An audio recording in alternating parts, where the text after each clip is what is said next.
Good morning, students. I am your teacher from Guru Ramdas College of Pharmacy, Balot.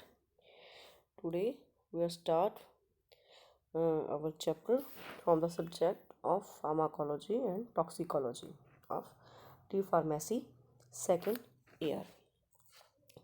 Our chapter is anti-epileptic agents.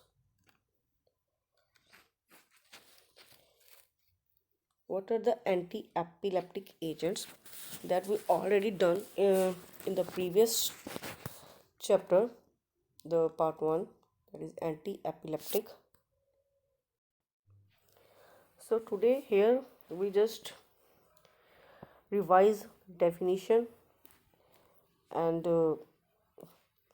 the classification. Further we go to the other drugs, rest of the drugs which are left in the previous chapter. So what is the definition? Epilepsy is a recurrent seizure disorder characterized by abnormal electrical discharge from brain, often in the cerebral cortex. Or epilepsy is a chronic seizures disorder with recurrent और unprovoked seizures. Unprovoked मतलब होता है कोई बीच में कोई रुकावट ना आना, विदाउट डायरेक्ट प्रोवोकेशन. तो कोई स्ट्रोक हो जाता है या हमारे या ब्रेन हेमरेज के बाद में कोई प्रॉब्लम आती है जो हमारे ब्रेन में, तब जो सीजर्स आते हैं उन्हें बोलते हैं अनप्रोवोक्ड सीजर्स. और what is anti epileptic drug? तो एंटी एपिलेप्टिक ड्रग से क्या काम होगा? जो सीजर्स हैं उनकी फ्रिक्वेंसी को डिक्रीज़ करना है, डिफरेंट टाइप्स के जो सीजर्स हैं उसको रोकना है, उसके एक्शंस को ब्लॉक करना है, सीजर्स के सिम्टम्स को फाइंड आउट करके उसको ट्रीट करना है. ठीक है. और जो हमारी लाइफ है उसको लाइफ की वैलिडिटी बोल सकते हैं उसको इंक्रीज़ करना. और जो किसी दूसरे ड्रग इफेक्ट्स के लेने की वजह से जो इसका एपिलेप्सी हुआ है, अगर किसी और ड्रग की वजह से हुआ है किसी का एज ए साइड इफेक्ट, तो इस चीज़ को मिनिमाइज़ करना. तो यहाँ पे हम एक बार क्लासिफिकेशन देख लेते हैं. कौन सी क्लासिफिकेशन ऑफ एंटी कन्वर्जेंट्स और एंटी एपिलेप्टिक्स क्या है? Sodium phenytoin, carbamazepine, lamotrigine, topiramate, valproic acid. और जो कैल्शियम चैनल्स पे एक्ट करते हैं वो हैं ethosuximide and valproic acid. GABA transmission को इनहांस कैसे करते हैं? बेंजोडाइजापीन्स, डायजापाम आगे, clonazepam, barbiturates, phenobarbital, valproic acid, gabapentin, vigabatrin, topiramate and felbamate. Inhibit EAA transmission on felbamate and topiramate. तो यहाँ पे जो फर्स्ट ड्रग्स है हमारे पास यहाँ पे है जो एरिथम में से हमने प्रीवियस चैप्टर में फेनोबार्बिटॉन और फेनिटॉइन की थी. तो आगे हम नेक्स्ट करते हैं carbamazepine. It is a mechanism of action and clinical usages are similar to that of phenytoin. इसका जो मैकेनिज्म ऑफ एक्शन है और यूजेज है वो फेनिटॉइन की तरह सिमिलर है. ठीक है. मतलब ये वही गाबा को इनहिबिट करता है और जो सोडियम चैनल्स को है ब्लॉक करता है, उनके एक्शन को प्रिवेंट करता है. ठीक है. तो however it is also commonly use for prescription of mania and trigeminal neuralgia. Trigeminal neuralgia होता है कि जो हमें अपने चेहरे पे जो पेन फील होता है. ठीक है. ट्राइजेमिनल नर्व्स होती हैं. ठीक है. वो वहाँ जो पेन जो नर्व्स जो कि सेंसेशन कैरी करती हैं from our face to brain और ब्रेन टू फेस. ठीक है. वो एक उन्होंने एक मैसेज लेके जाना होता है ब्रेन से फेस की ओर कि यहाँ पे हमारे पेन है, कोई हिट चीज़ हिट करती है. इवन हम ब्रश करते हैं तो हमें जब वो पेन फील होता है उस टाइम, तो उस चीज़ को बोलते हैं ट्राइजेमिनल न्यूरैल्जिया. तो कार्बामाज़ेपिन ट्राइसाइक्लिक एंटी डिप्रेसेंट है, बट इसका sedative action as compared to phenothiazine जो है लेस है. ठीक है. तो फार्माकोकाइनेटिक्स क्या आ गई? इस ये available is in hourly form only, well absorb होता है. इसकी डोज है 100 to 200 mg 2 times daily. Strong inducing agent भी है ये, मेटाबलाइज्ड बाय लीवर. एंड इसकी प्लाज्मा टी हाफ है approximately 30 hours. Excreted in urine as a glucuronide conjugate. तो डोज 200 to 800 mg है. अगर हमें डिवाइडेड डोजेस में देनी पड़ती है और हम इसको इंक्रीज भी कर सकते हैं. ठीक है. तो मोस्टली इसका यूज़ क्या है? पार्शियल सीजर्स में भी यूज़ होता है, टॉनिक में भी यूज़ होता है, और मोस्टली ट्राइजेमिनल न्यूरैल्जिया में तो ये इफेक्टिव है. और इसके साइड इफेक्ट कौन कौन से आ गए? GI upset, drowsiness, ataxia, headache, diplopia. और हेपेटोटॉक्सिसिटी रेयर है। हाइपोनेट्रीमिया, हाइपोनेट्रीमिया क्या होता है कि हमारे ब्लड में सोडियम का लेवल जो है डिक्रीज़ हो जाता है। वाटर ब्लड में अमाउंट, उसकी वाटर की जो है अमाउंट ब्लड में इंक्रीज़ हो जाती है, जिसकी वजह से डाइल्यूशन बढ़ जाता है और सोडियम की अमाउंट जो है कम हो जाती है। ठीक है, तो उसको बोलते हैं hyponatremia. Late hypersensitivity reactions, blood dyscrasias as a fatal plastic anaemia. Blood dyscrasias मतलब ब्लड के डिसऑर्डर्स। ठीक है, तो नेक्स्ट ड्रग है हमारी यहाँ पे सोडियम वैल्प्रोएट और वैल्प्रिक एसिड। इसका फार्माकोकाइनेटिक क्या है, ये कैप्सूल्स की फॉर्म में अवेलेबल है। ठीक है, लीवर में इजीली मेटाबलाइज हो जाता है, हाईली ऑरल वायबिलिटी है, ऑरली गिवन देते हैं इसको। Inhibits the several drugs such as carbamazepine, phenytoin, topiramate, phenobarbital excreted in urine and plasma. इसकी हाफ लाइफ है 15 आवर्स की। और इसके साइड इफेक्ट्स जैसे नोजिया, वॉमिटिंग, जीआईटी डिस्टर्बेंसेस। ठीक है, एपेटाइट इंक्रीज करता है, वेट गेन भी बढ़ता है obviously. Transit hair loss, hepatotoxicity, thrombocytopenia, platelets के डिक्रीज हो जाते हैं। न्यूरल ट्यूब डिफेक्ट, ये एक तरह का डिसऑर्डर है जो कि प्रेगनेंसी के टाइम होता है, नॉट प्रेगनेंसी के टाइम इवन, कहते हैं कि अभी जब पता भी नहीं चलता कि आप प्रेग्नेंट हो, तभी से ये बच्चे में स्टार्ट हो जाता है। ये स्पाइनल कॉर्ड का और ब्रेन का जो एक डिसऑर्डर है, जिसमें या तो फाइनल कॉर्ड अफेक्ट होगी, डिफेक्टेड होगी, या फिर ब्रेन डिफेक्ट होगा। उसमें क्या है कि न्यूरल ट्यूब जो होते हैं वो अच्छी does not close up properly, मतलब अच्छी तरह से बंद नहीं होती। तो occur early during the pregnancy, तो इसको बोलते हैं न्यूरल ट्यूब डिफेक्ट, बच्चों में होता है ये। नेक्स्ट जो न्यूरो एंटी एपिलेप्टिक ड्रग्स हैं, कौन कौन से, सेकेंड जनरेशन।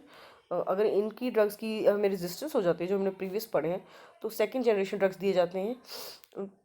ठीक है, जैसे आगे vigabatrin, gabapentin, lamotrigine, topiramate, tiagabine, levetiracetam, oxcarbazepine. Hyponatremia is also problem. जोनिसामिड।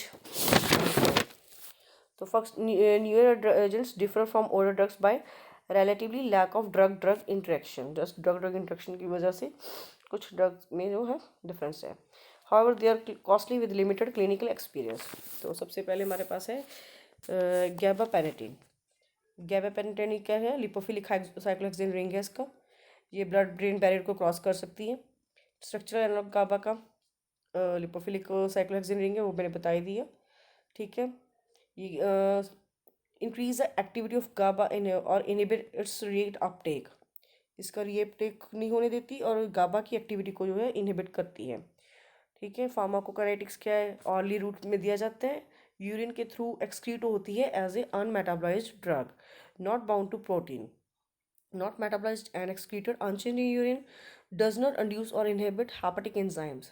Side effect आ गए इसके, जैसे कि सोमनोलेंस। सोमनोलेंस मतलब हमें बहुत ज़्यादा इच्छा होने लग जाती है कि सोने की, हम जल्दी से जल्दी सो जाएं, थकावट सी महसूस होती है, लेजीनेस, फीलिंग ऑफ ड्रोजीनेस। ठीक है, अटैक्सिया। अटैक्सिया मतलब हमारे मसल्स हमारे साथ नहीं देते, काम करना बंद कर देते हैं। फैटिग्यू, थकान होनी शुरू हो जाती है। निस्टिगेमस, निस्टिगेमस जैसे कि आइज़ की मूवमेंट होनी शुरू हो जाती है, बड़ी फास्ट फास्ट मूवमेंट होती है, कभी इधर कभी उधर, कभी ऊपर कभी नीचे। ठीक है, ये इसके साइड इफ़ेक्ट्स हैं। रिकमेंडेड डोज इसकी 900 to 1800 mg है इन divided dose. Use for migraine, chronic pain and bipolar disorders. ठीक है, नेक्स्ट आ गया topiramate, well absorbed orally 80%. Food has no effect on absorption, has no effect on microsomal enzymes, 9 to 17% protein bound है, mostly excreted unchanged in urine. Plasma t half इसकी 18 to 24 hours है। Mechanism of action वही है, sodium channels को block करता है, also potentiate the in fact inhibitory effects of Gauba.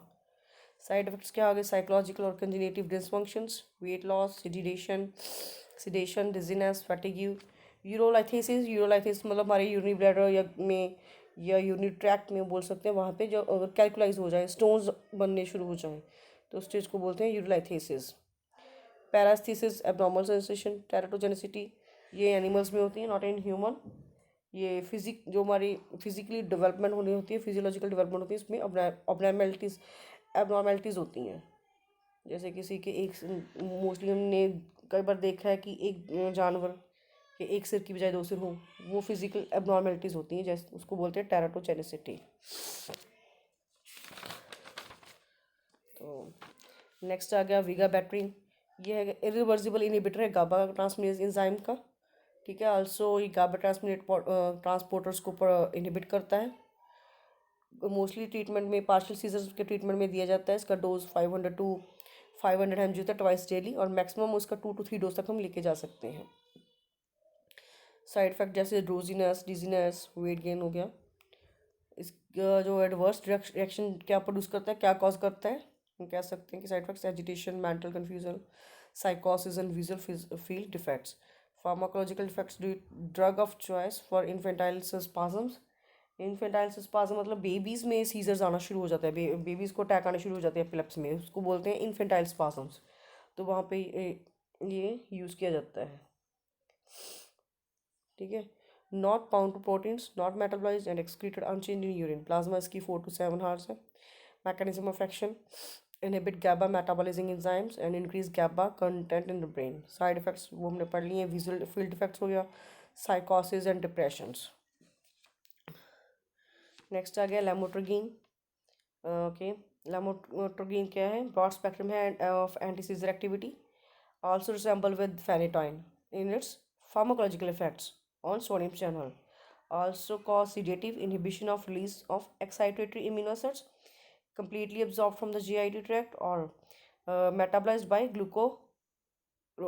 glucuronidation. Plasma half life 24 to 35 hours है।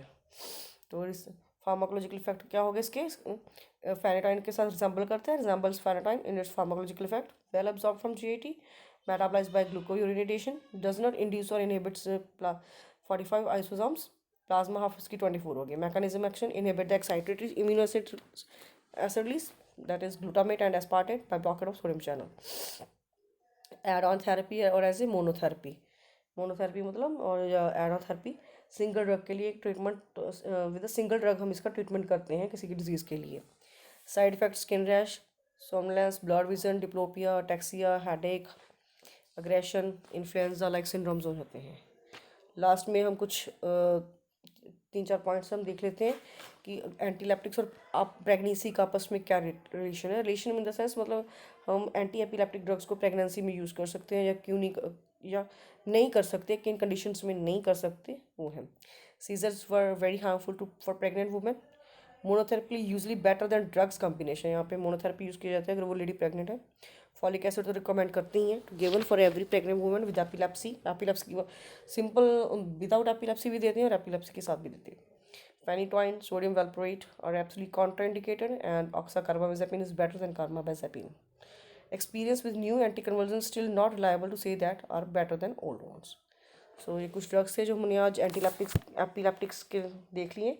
यहाँ में से हमारे एंटी एपिलेप्टिक्स के अंदर जितने भी ड्रग्स आते हैं सारे कवर हो चुके हैं, और प्रेगनेंसी में भी जो देने हैं जो अवॉइड करने वो भी हमने देख लिए। तो यहाँ पे आज जो हमारा एंटी एपिलेप्टिक्स का चैप्टर है वो ख़त्म होता है। Thank you.